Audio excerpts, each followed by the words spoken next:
घटना हुई है और ये सूदखोरी का पहला मामला नहीं है। शहर में ऐसे कई मामले हो चुके हैं जिसमें प्रशासन ने हालांकि अपना कार्य किया है, लेकिन आज हमारे जो दो युवा स्वर्णकार साथी सूदखोरी के चलते हमारे इस दुनिया में नहीं रहे हैं।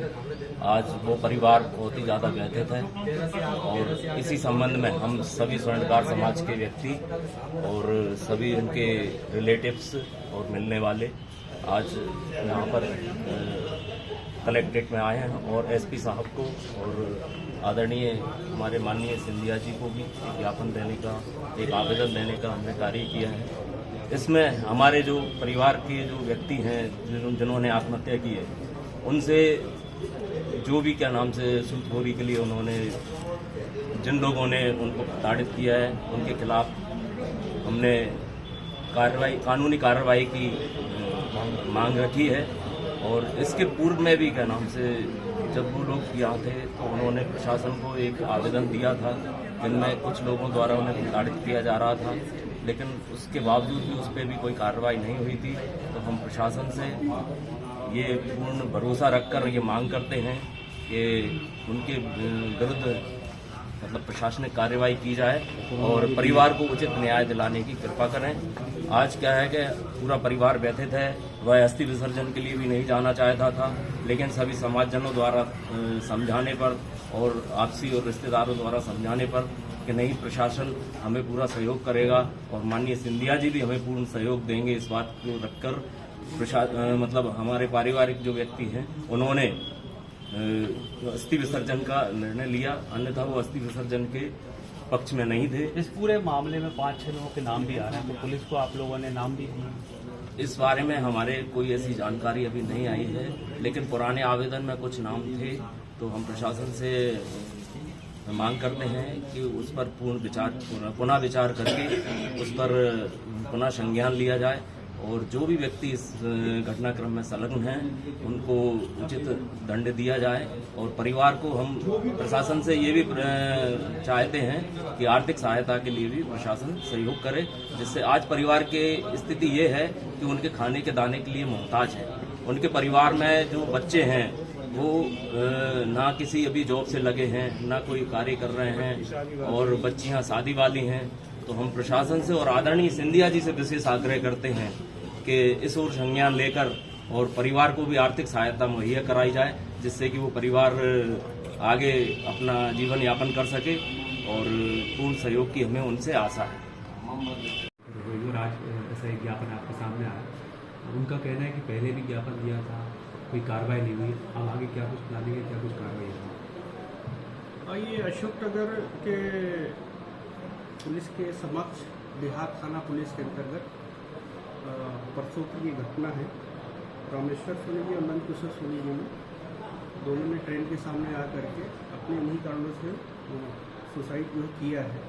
उसमें आज सभी सामाजिक संगठन आए हुए थे और उन्होंने इस प्रश्न को रखा है कि जो सूदखोरी की समस्या से ग्रसित होकर के सुसाइड नोट में भी उन्होंने दिया है, उन्होंने ये कदम उठाया। कदम तो गलत है, लेकिन उनके साथ गलत होते आया, इसके ऊपर कार्रवाई हम करेंगे। सूदखोरी अधिनियम और बीएनएस की धारा के तहत इसमें जो भी जिनके भी नाम आएंगे अपराध देखेंगे, प्रतिबद्ध करेंगे इसमें और परिवार को न केवल समाज को बाकी सिस्टम को भी न्याय दिलाया जाएगा सूदखोरी अधिनियम के तहत। इस तरह की घटनाएं पहले भी आ चुकी हैं, लगातार आ रही है। चूँकि ऐसा अधिनियम बन गया है तो अभी तक कार्रवाई क्यों नहीं हो पाई? यदा कदा कार्रवाई बहुत तेज़ी से तो नहीं, लेकिन होती रहती है। ये तो एक ही डिस्ट्रिक्ट है, अन्य डिस्ट्रिक्ट में भी होती रहती है। हमारे यहाँ समस्या है, इसमें हम एहतियातन कदम जल्द से जल्द उठाएंगे। इसमें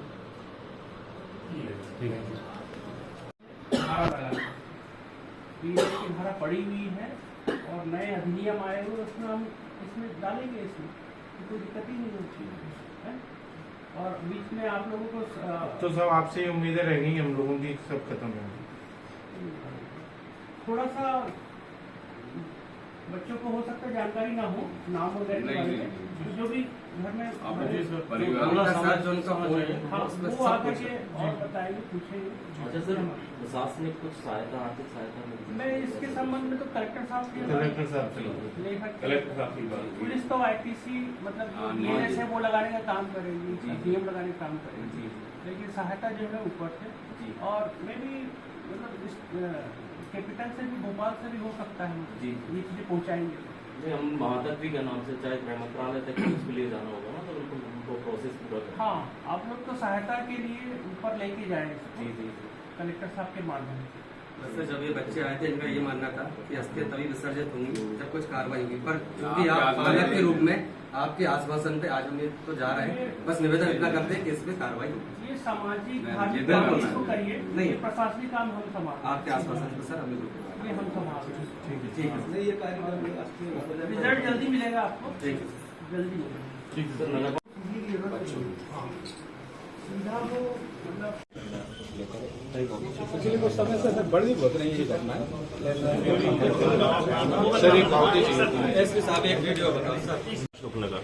विषय प्रार्थी जन कान्हा सोनी, दीपक सोनी के पिता रामेश्वर सोनी एवं नंदकिशोर निवासी बहरे कॉलोनी अशोकनगर के द्वारा सूदखोरों की प्रताड़ना एवं डीसीबी बैंक के कर्मचारियों के द्वारा दी गई धमकी के कारण की गई आत्महत्या के संबंध में महोदय सेवा में निवेदन है कि दिनांक 15/5/2025 को प्रार्थी जन के पिता के द्वारा रेलवे पटरी पर ट्रेन के नीचे आकर आत्महत्या कर ली।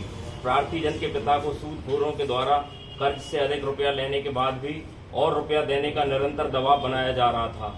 वह इस कारण अत्यधिक परेशान किया जा रहा था व अपमानित किया जा रहा था, जिसके संबंध में प्रार्थी जन के पिता के द्वारा पूर्व में सूदखोरों के द्वारा परेशान करने के कारण अपनी ओर से लिखित आवेदन भी पेश किया था, लेकिन तत्समय कोई कार्रवाई सूदखोरों के विरुद्ध न होने से सूदखोर निरंतर प्रार्थी जन के पिता को अनेक तरह से परेशान कर रहे थे और रुपया देने या जान से मारने की धमकी दे रहे थे, जिससे प्रार्थी जन के पिता अत्यधिक मानसिक रूप से प्रताड़ित हो रहे थे। वे कुछ समय से सूदखोर घर पर आकर भी गाली गलौज करते थे व रुपया मांगते थे, जिससे प्रार्थी जन के पिता अत्यधिक मानसिक रूप से प्रताड़ित हो रहे थे। वह बैंक कर्मचारी की दुकान पर आकर अनेक तरह से निरंतर डरा धमका रहे थे। वह जेल भिजवाने की धमकी दे रहे थे। प्रार्थी जन के पिता को अन्य लोगों से भी रकम के पैसे लेना थे, वो भी पैसा नहीं दे रहे थे। इसी कारण अत्यधिक मानसिक रूप से प्रताड़ित हो जाने से प्रार्थी जन के पिता के द्वारा आत्महत्या कर ली है। अतः श्रीमान से निवेदन है कि उक्त संबंध में उचित कानूनी कार्रवाई कर दोषियों के विरुद्ध प्रकरण पंजीबद्ध कराने की कृपा करें, जिससे प्रार्थी जन को न्याय प्राप्त हो सके। निवेदक कान्हा सोनी पुत्र रामेश्वर सोनी, दीपक पुत्र स्वर्गीय नंदकिशोर सोनी, निवासी बहरे कॉलोनी अशोकनगर एवं समस्त स्वर्णकार समाज।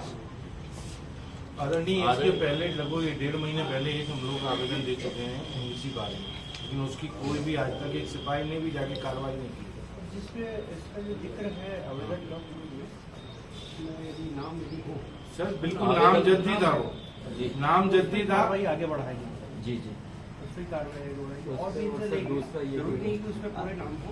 आदरणीय, वो तो सब ठीक है, जब अब तो लेंगे, लेकिन वो सामने वाले तो चले गए ना। इसका पहले ही कुछ हो जाता या कुछ कार्रवाई होती तो कम से कम ये बच्चों का तो कुछ कोई तो होगा। आज की तारीख में इनके बच्चों को पास कौन क्या है, कुछ देखेगा? नहीं बचा। इन्होंने 1.5 करोड़ रुपए की पहले भी जमीन बेच चुके और उसका सूदखोरों को दे चुके थे, लेकिन उसके बावजूद भी क्या है कि उनका कर्ज पूरा नहीं हो पा रहा था और उसकी वजह से ही आज ये स्थिति बनी। आज इनके पास क्या है कि खाने के लिए व्यवस्था गड़बड़ है। अगर देखा जाए ना तो इनकी पारिवारिक और माली स्थिति बहुत ही ज्यादा दयनीय है। तो हम तो प्रशासन से ये भी क्या नाम से मांग करते हैं कि आर्थिक सहयोग भी प्रशासन द्वारा परिवार को दिया जाए, जिससे कि बच्चे आगे कुछ कर सकें और उनको आर्थिक सहयोग मिल सके। पिछले आवेदन पर कार्रवाई हो जाएगी पुलिस द्वारा, तो ऐसा भी नहीं होता। अभी भी सर जो मोबाइल ऐसा भी नहीं होता श्रीमान जी। कॉल डिटेल है पूरे, वो हर एक कॉल रिकॉर्ड करते थे। यदि पिछले 8 दिन मोबाइल जब्ती किया थाने में अब तो जब हुए बच्चों को रामदास भी सोनी धमकी के आ फोन रही में है। एक कॉल की रिकॉर्डिंग है, वो हर एक कॉल रिकॉर्ड करते थे। यदि आज उस पर जांच होगी तो उचित कारणों का पता चल जाएगा।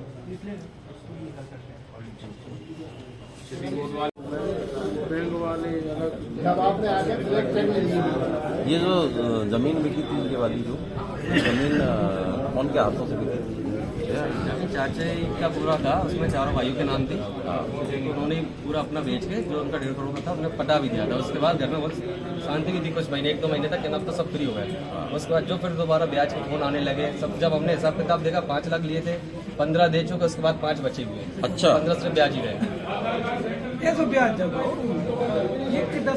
सुबह 6 बजे से उनके फोन चालू होते थे, रात में 10 बजे तक कंटिन्यू फोन बजते रहते थे। खाना उन्होंने पिछले 8-10 दिन से खाया नहीं था, और पिछले 8 दिन से पूरी फोन की एक रिकॉर्डिंग उनके मोबाइल में, फोन अपने दया थाने में जब्त था। ये उनके 2 छोटे बच्चे हैं और 2 बच्ची हैं शादी वाली। ये छोटे वाले बंटी का है, क्या नाम है तुम्हारा? 14 साल का है।